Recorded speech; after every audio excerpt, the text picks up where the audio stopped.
A gente segue falando aqui desses assuntos todos, do cenário internacional, relações internacionais.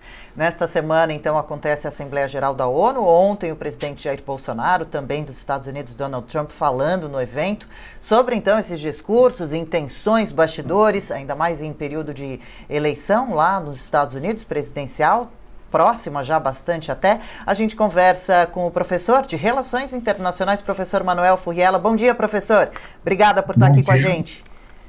Vamos começar analisando, então, ao seu ver, o discurso do presidente ontem na ONU. O país vem recebendo muitas críticas, o governo especialmente, a política de meio ambiente, principalmente, a conduta também agora durante a pandemia. Como o senhor viu as palavras do presidente? Era o esperado? Devem ter repercutido de qual forma? Realmente era o que a gente esperava, né? Nós não esperávamos, inclusive, um tom tão ameno. Geralmente o presidente ele é mais assertivo em suas colocações, assim como foi na reunião anterior, no ano passado, né, onde ele apresentou uma série de colocações muito mais contundentes. Mas nesse ano, o caráter mais ameno foi o que nos surpreendeu. Agora, o que não surpreendeu foi a colocação de duas pautas importantes para o país, que são a questão do meio ambiente e a questão da pandemia. O Brasil tem sido muito criticado internacionalmente, principalmente em relação à atuação contra as queimadas, né, na região amazônica e agora também no Pantanal. Então, o presidente fez questão de demonstrar a grande cobertura ainda florestal que o país tem. A legislação brasileira aqui é robusta, é verdade, uma legislação construída há muitos anos em prol do meio ambiente. O Brasil também faz parte dos principais pactos internacionais sobre o tema, que sediou, todo mundo vai lembrar, Rio 92. Então, a gente tem uma tradição nacional e internacional muito forte, né, em questão normativa sobre o tema. Então, ele resgatou esse ano, resgatou a cobertura florestal, né, e procurou identificar também os desafios para combater as queimadas, já que a região amazônica, a região da Amazônia Legal no Brasil, ela corresponde a mais de metade do território nacional, o que é maior do que a Europa Ocidental. Então, foram colocações interessantes em relação à legislação, a cobertura florestal, que nós temos, né, muita tradição na área ambiental e também o desafio de contornar. O ponto, né, de crítica, principalmente aqui que sofreu no Brasil, foi em relação à identificação, né, da origem dessas questões das queimadas, né. Esse foi um dos aspectos mencionados aqui principalmente pelo terceiro setor, pelas ONGs brasileiras ou internacionais com instalações aqui no Brasil. Então a gente verificou, mas o que a gente não pode negar é que houve sim um discurso bem articulado, mais ameno, repito, do que a gente imaginaria. Ele não foi de atacar, né, mas sim de demonstrar, muito mais de demonstrar a atuação do governo em relação à parte ambiental. Com relação à pandemia, houve ali um inventário, uma lista, né, de ações realizadas, né, a distribuição de recursos por parte do governo para manutenção do emprego e principalmente a ajuda emergencial. Ele fez até um pequeno cálculo ali, mencionando que na sua totalidade poderia chegar a $1.000, o que é bem próximo daquilo que efetivamente aqueles que recebem os valores maiores vão receber até o final do ano. Então foi uma demonstração nesse sentido. Também em relação à restrição de circulação social, ele mencionou a decisão do Supremo. Aí houve um debate aqui no Brasil, nessa decisão do Supremo dava direito aos estados e municípios de fazerem a quarentena, mas não desobrigava o governo federal, e no discurso dele ele quis dizer que o governo federal não estava obrigado, não era quem conduzia a pandemia, né? De qualquer forma, né, mesmo com esses pontos de crítica que eu mencionei, o fato é que houve sim, né, uma boa defesa em relação aos pontos que ele sofre críticas, né? Eu acho que foram importantes. Ao final, ele fez colocações de cunho religioso, é uma tradição dele de cunho conservador, mas eu acho que elas foram mais retoques para atender o seu público tradicional aqui no Brasil, né, que é o público conservador, ou aquele que tem essas pautas que ele defende como importantes, do que ser o principal do discurso. O principal do discurso foi efetivamente defender os dois principais pontos de ataque que o Brasil tem sofrendo, aliás, o governo brasileiro vem sofrendo durante todo esse período. Perfeito. O presidente, se não me engano, encerrou falando que o Brasil era um país cristão, que tinha como prioridade a família, algo assim, né, professor? E além dessas críticas, o senhor falava sobre as contas, algumas contas que o presidente fez, que algumas pessoas discordaram dos números, também com relação a essa condução da pandemia, da autonomia dada pelo STF aos governadores e prefeitos, mas também eu ouvi alguns comentaristas questionando, por exemplo, quando o presidente falou sobre o vazamento de óleo no Nordeste, já decretando que seria algo de responsabilidade da Venezuela, quando ainda as investigações nesse sentido não estão concluídas. Quando o presidente também se mostrou solidário à situação no Líbano, muito positivo, claro, essa parte da fala, mas considerando já também como um acidente o que ocorreu por lá, sendo que ainda existe grande parte do povo libanês acredita em algo terrorista, intencional. E também quando ele fala sobre o acordo mediado pelos Estados Unidos entre Israel, Emirados Árabes e Bahrein, chamando o Bahrein de um país amigo, e muitos comentaristas falaram que o Bahrein é um país ditatorial e até fascista. Como o senhor vê isso? Realmente são colocações também polêmicas, menores do que as que eu mencionei, porque obviamente, né, estava tudo muito centrado na pandemia e na questão de meio ambiente. O meio ambiente eu acho que até mais que a pandemia nesse momento, né, em termos de críticas. Mas em relação ao petróleo, né, a origem é venezuelana, já se sabe, né, porque houve uma perícia química realizada, né, no petróleo, não se sabe a embarcação, né, de qual bandeira a embarcação, que seria o ponto determinante aí em termos de responsabilidade internacional. Toda e qualquer embarcação, ela tem uma matrícula, ela tem um vínculo, né, como também aeronaves, né, etc., com algum país. Então não se sabe de qual embarcação vazou e provavelmente não vão encontrar essa origem. Tentaram rastrear as embarcações que passaram por lá, mas, né, o petróleo em si, ele é venezuelano, por conta, né, de uma série de fatores aí, de uma perícia que identificaram, né, você consegue pela octanagem e vários outros aspectos identificar,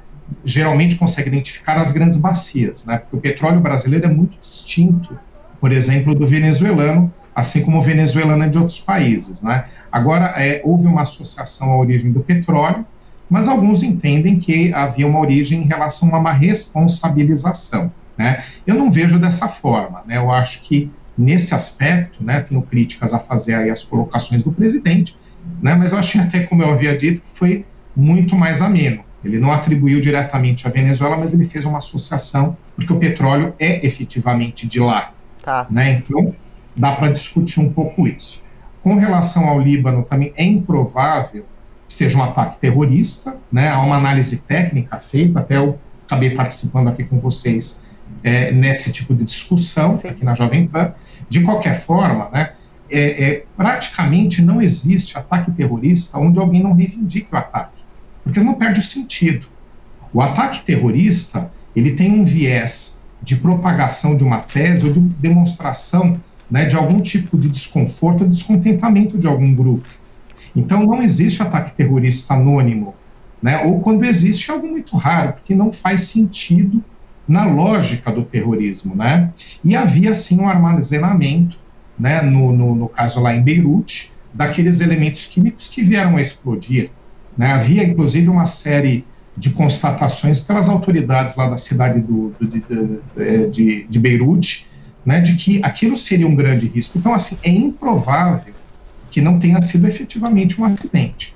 Você pode e deve responsabilizar o governo local, o governo nacional, por não terem lidado, né, com aquela situação. Agora, associar ao terrorismo é realmente algo associar-se a algo improvável, não constatado, e olha que já passou muito tempo. Né? Então, também não vejo problema aí. Com relação ao alinhamento americano, o que a gente percebe no discurso dele é que ele deu um pequeno toque para, obviamente, mostrar a sua aliança, a sua ligação direta com Donald Trump. Sim. Dentro do seu discurso, um pequeno aspecto que eu acho que foi estratégico. Ele não associou em outras situações, mas mais mesmo em relação a esse acordo, né, que Israel estabeleceu com alguns países, com os Emirados Árabes Unidos, por exemplo. Né? Mas eu concordo que aí não precisaria chegar nisso. Né? Poderia fazer uma menção de que pode ser um caminho para que aquela região busque novos acordos, né? Mas é que esse acordo especificamente com os Emirados Árabes Unidos, ele é um fator que é desestabilizador em relação aos palestinos, porque eles não foram envolvidos, né? É uma parte interessada que não foi envolvida no acordo, né? Então, acho que o presidente entrou aí em algum aspecto para mostrar um alinhamento com os Estados Unidos, mas num aspecto que eu acho que não foi bem escolhido, porque é muito polêmico e muito criticado.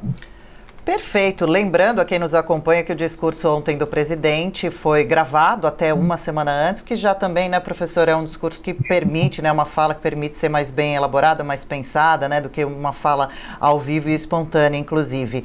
Bom, passado a limpo, então, o discurso do presidente Bolsonaro, professor, qual a sua opinião sobre o discurso do presidente Donald Trump, reta final agora das eleições lá nos Estados Unidos? Como o senhor vê o Trump agora posicionado diante dessa eleição, da possibilidade de reeleição? Trump que fez críticas basicamente à China, à Organização Mundial da Saúde, e que reiterou também a importância do acordo que fez.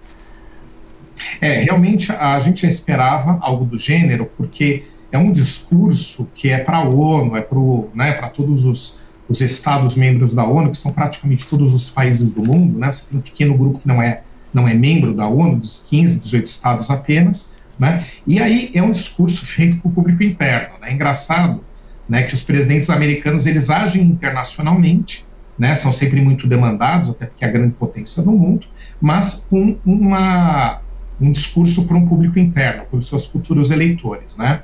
Então ele aproveitou essa oportunidade para ressaltar críticas à China, né, que nós também já esperávamos, né, para mostrar uma rivalização com a China, atribuir à China grandes males dentro dos Estados Unidos, né, perda de empregos, concorrência com empresas americanas, né, que são aquelas pautas que ele tem apresentado para trazer de volta um protecionismo americano contra os produtos chineses, por exemplo, né, e aquela nova associação ao vírus chinês, né, para mostrar que os Estados Unidos não são os responsáveis pela pandemia, e sim seria a China, por conta de lá ter sido originado e a China não ter contido. O discurso dele, não estou dizendo aqui que eu concorde, de qualquer forma é uma linha, né, e é uma linha para agradar um público que foi aquele que o elegeu, né, na eleição passada, né, e ele tem perdido eleitores também dentro do seu foco conservador.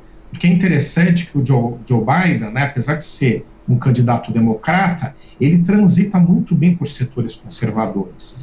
Ele é um senador que sempre, durante toda a sua trajetória, foi muito ligado, não a pautas nacionais, mas a pautas interioranas dos Estados Unidos, né, atendendo parte desse público mais central-americano, menos cosmopolita, que não se sentiu tão agradado com os efeitos da globalização.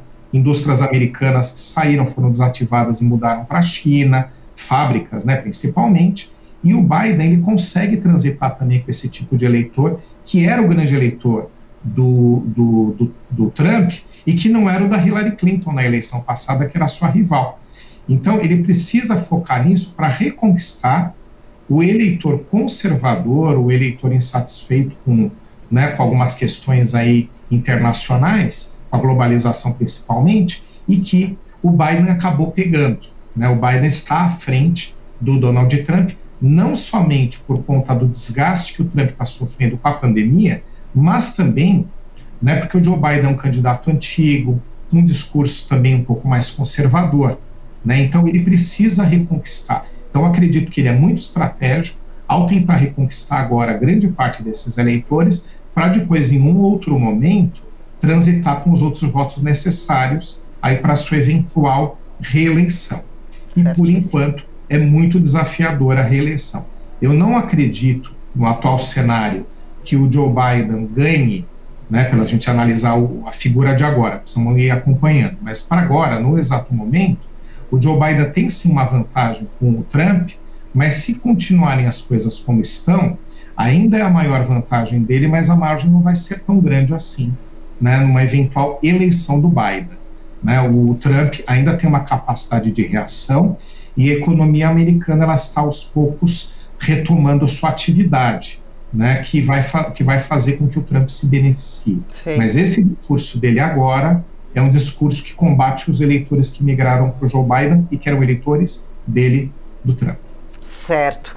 Professor, a visita do secretário norte-americano Mike Pompeo a Roraima, aqui no Brasil, deu o que falar também. O que o senhor conta pra gente, o que o senhor vê de bastidores, o que significou exatamente essa visita? A gente viu um discurso do ex-presidente Lula essa semana dizendo a respeito que isso foi uma provocação ao Hugo Chávez, que esteve 14 anos no poder na Venezuela, morto em 2013, o que Trump tem melhor que Maduro. Tem gente que diz que ele veio para ganhar eleitorado latino lá para as eleições do Trump. E também, se o senhor puder comentar um pouquinho sobre a Operação Acolhida, os venezuelanos que estão vindo aqui para o Brasil, o que isso significa para o nosso país? Bom, aí são várias análises, né? A primeira é que, obviamente, né, a decisão do governo americano nessa viagem, e enviou o Mike Pompeo, que é o secretário-geral, né, que lá nos Estados Unidos ele também tem uma função de política internacional, né? A organização do Estado do governo americano é completamente diferente do Brasil, né? Lá não são ministros, lá tem o secretário-geral, que ele também tem um papel equivalente a ministro das Relações Exteriores, ele que cuida de questões externas. Essa visita é, sim, para atender o público latino-americano. Então, o que você tem nos Estados Unidos em termos de latinos?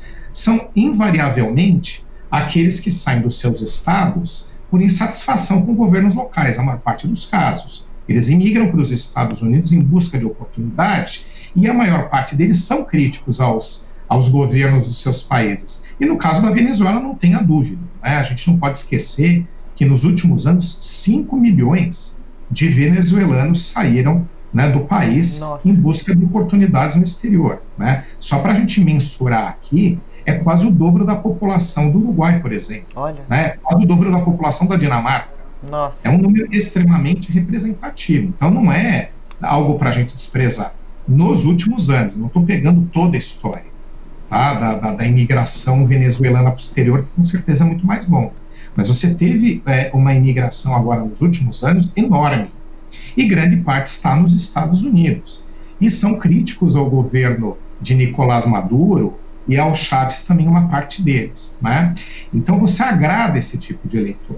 E os eleitores latinos nos Estados Unidos, por conta de todo o cenário que a gente apresentou, eles tendem a votar mais nos democratas, até porque são grupos que têm receio, por exemplo, de serem deportados, né? Então estão ligados a eles alguns ilegais, né?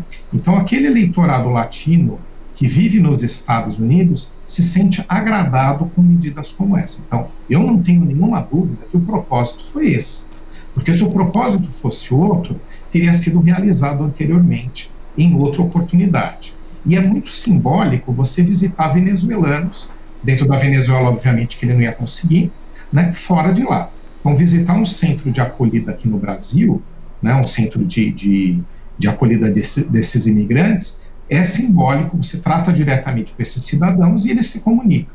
Tá? Então tem sim um viés de ajudar, isso por parte da decisão do Mike Pompeo. Bom, em relação à Venezuela, né, realmente a comunidade internacional tem sido acanhada, né, as colocações, né, do ex-presidente do Brasil, do ex-presidente Lula, em comparar com a gestão Trump, não é uma colocação que eu acho que seja cabível aqui, né? E sim, não estou defendendo o governo Trump, mas não acho que é uma colocação adequada para isso. A colocação é que o governo de Nicolás Maduro é um governo, sim, extremamente criticável. Né? Esses 5 milhões que testemunham que passaram por lá. É um país que está deteriorando todos os seus serviços à população, a população está em miséria, né? Você é um país que tem presos políticos, é um país que repreende manifestações populares de uma forma totalmente desproporcional e criticável internacionalmente, com mortes, inclusive, ocasionadas pela polícia e pelas Forças Armadas. Então, não é um país que a gente deva defender em termos da sua postura. Em relação à visita, como ela é uma visita focada com esse aspecto, eu acho que sim, né, as autoridades brasileiras deveriam ter tomado um pouco mais de cuidado, mas por esse motivo, né, porque obviamente foi uma visita de campanha, né, não foi uma visita com outro propósito. Então acho que críticas a esse lado da visita, eu acho que elas são cabíveis. Agora, por outro lado, algo que foi pouco falado é que as colocações do governo brasileiro durante a visita nunca foram a de invadir a Venezuela. nunca foram a de uma intervenção descabida. Foram a de receber no centro de acolhida aos imigrantes ou refugiados venezuelanos, lá em Roraima, né? Então foi esse o aspecto, e fazer críticas ao governo venezuelano, que são críticas realmente que procedem. Agora, essa questão que a gente não poderia aceitar de intervenção militar nunca veio do lado do governo brasileiro. E pelo que nos consta, quando veio do lado do governo americano, foi desmentida como um erro de tradução. Certíssimo. Olha, quanto assunto, hein, professor, para a gente debater, e nem falamos aí 1/3 do que a gente gostaria, né? Obrigada por todos os esclarecimentos. A gente fica preocupado também que o Brasil já não vem vivendo uma situação muito favorável economicamente para receber, né, os exilados e para todos terem um atendimento, uma qualidade de vida. Mas, enfim, fica de voltar aqui, já fica o convite para a gente papear mais um pouquinho antes das eleições lá nos Estados Unidos. O senhor dizendo aí a possibilidade de Biden vencer, como ficaria a relação aqui com o nosso governo, com o nosso país, as milícias armadas que vêm aparecendo lá nos Estados Unidos, assustando as ruas. Enfim, professor Manuel Furriela, de Relações Internacionais, obrigada pelo seu tempo e participação aqui no Jornal da Manhã, segunda edição. Boa quarta-feira, professor. Eu que agradeço, bom dia. Bom dia.